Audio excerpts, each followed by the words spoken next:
அதிகாரம் 30. எசேக்கியா தன்னுடைய ராஜ்யபாரத்தின் முதலாம் வருஷத்தில் பஸ்காவை ஆசரிக்கிறான்.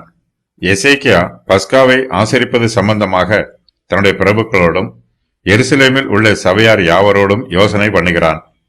எசேக்கியாவும் யூதா ஜனங்களும் பஸ்காவை ஆசரிக்க கூடி வருகிறார்கள்.